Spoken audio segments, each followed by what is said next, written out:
Les 8 et 9 mars 2014, la 3e édition du Salon du roman historique animait l'hôtel de ville de Levallois. Sur le parvis se dressait un chapiteau plutôt insolite, en forme de tambour. À l'intérieur, des auteurs contaient leurs romans aux enfants sur l'invitation de Cyberlibris, la première bibliothèque digitale d'Europe. Des tablettes tactiles étaient mises à la disposition du public qui pouvait ainsi suivre la lecture.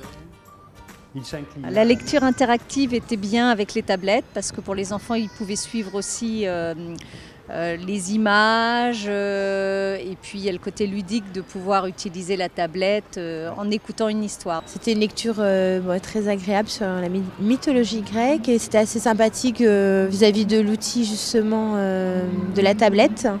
Et une bonne idée aussi de cette approche vis-à-vis des enfants aussi qui savent bien manipuler de nos jours justement cet outil. Il y avait la télé, c'était le monsieur, avec l'ordinateur, il mettait sur la télé.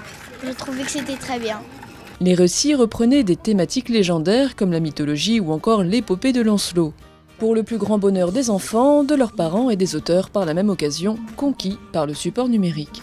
C'est la première fois que je lisais en numérique comme ça et j'ai trouvé ça très amusant, très sympa. Et en fait, le public suivait bien sur les plaquettes. Comme des diamants.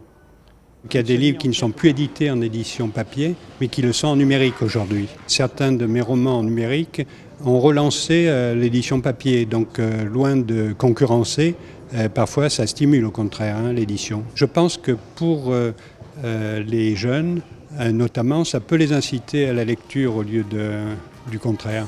Le roman historique sur tablette tactile ou l'histoire qui rencontre la modernité, un joli symbole et une belle démarche de la part de Cyberlibris pour transmettre l'amour de la lecture, qu'importe le support.